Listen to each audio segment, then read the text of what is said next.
is a double-edged sword when it comes to politics because there's a fortunate and unfortunate part of having a new administration, and that's the fact that politics affects everything, which includes the nerdy things that I like doing: video games, movies, comic books, cell phones, tablets, GPUs, all the things that we love.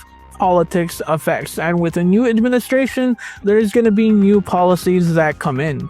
And unfortunately, a lot of the times, like the way real life is, it's not all good news, and it's kind of terrible news if you wanted electronics and your geeky hobby with video games and consoles in prices to go down, especially with the Nintendo Switch 2 on the horizon. And I know a lot of people were excited for it, but don't expect that Nintendo Switch 2 to be cheap, because there is not only going to be a 20% tariff on China that is going to impact video game consoles, smartphones, GPUs, laptops. There is also going to be a tariff in Mexico that is going to be 25%. That is also going to impact physical games.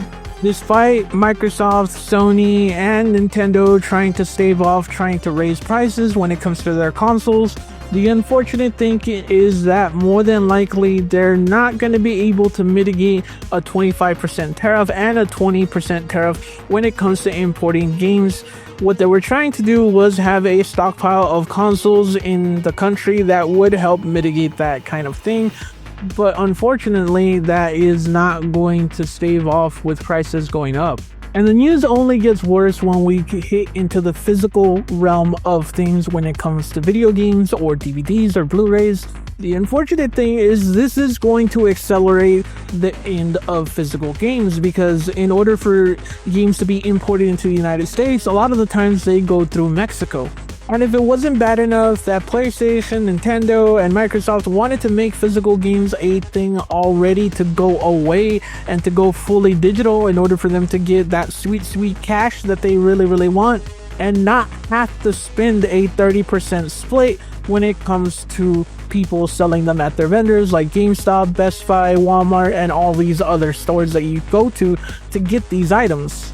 This is further going to accelerate people just not making physical games anymore because of the fact that it's cheaper, and in the long run you make more profit from people buying it from your store. And if that wasn't bad enough when it only comes to physical games, when it comes to smartphones, GPUs, and laptops, Target, Best Buy, and Acer have already sounded the alarms to their customers to tell them, yeah, prices are going to go up. And if you really wanted a GPU and if you really wanted a cell phone, more than likely you're going to have to pay a little bit extra because of the fact that there's a 20% tariff in China, which is where all parts for those kinds of things are made. To put things into perspective, the Nintendo Switch was $299 when it first came out. While games were expensive, that's actually a good price point for a console to release. But don't expect the Nintendo Switch 2 to be any cheaper than that. It more than likely is going to be $39.99, considering the fact that 75% of consoles are imported into the United States from China, which has a 20% tariff on it as is.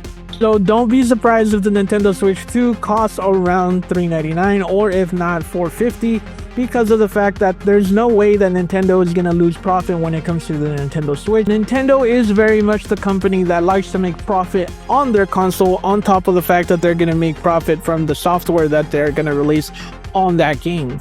One can only hope that these tariffs go away by the time the PlayStation 6 comes out and the new generation comes out, but for sure it is going to impact GPUs that are coming out in the near future, and it is going to affect the Nintendo Switch 2, which more than likely is going to make us bust out more money for these consoles that are already expensive to keep up with as is. And if it weren't bad enough that video games went up in price and GPUs are already at an all-time high when it comes to charging for an all-time high to their customers, it sucks that even more of the fact that it's going to be harder to make a PC, it's going to be harder to get your hands on a lot of physical games that aren't really well known and is not really worth for these companies to release. It's going to get a lot harder to get hold of parts, and a lot of the times more expensive for these companies to charge us and to make more money off. These companies are just looking at an excuse to raise prices. Granted, it's a good reason to do so, but the bad thing about this happening is more than likely when these tariffs go away, prices aren't going to go down on games, and also consoles aren't going to get any cheaper because they know that we'll buy them. But the one thing that you can do is, if you want to mitigate and hold out till these tariffs go away or a new administration comes in, is you can make your gaming PC now, you can get your laptop now, you get a smartphone now that will last you for the next 3 to 4 years or 2 years, depending if Congress and the Senate is changed enough in order to help these tariffs go away. But we will see what happens. For me, I'm sticking with my 3060 Ti because I cannot afford to spend $599 for a new NVIDIA GPU that really doesn't do that much more than what I already have. And with the fact that a lot of the times I basically just use my PC for recording and editing, so my main gaming station is my PS5. So for now, I am going to stick with the PS5. If I could, I would get a Pro in order to kind of wait out to see if the PlayStation 6 in 2027 or 2028 will be more expensive because of these tariffs, or will make people like Microsoft and PlayStation be a little bit more bold than they usually are in order to make their prices go up. Let me know what you think in the comment section. Do you think that prices are going to go up? Do you think that these companies are going to charge more and then keep it there? Are you going to take any precautions to avoid these tariffs when it comes to your phone, to your PC, to your laptop, to your console? Are you going to upgrade a little earlier because of that? Let me know what you think below in the comment section. And remember, you're pretty good.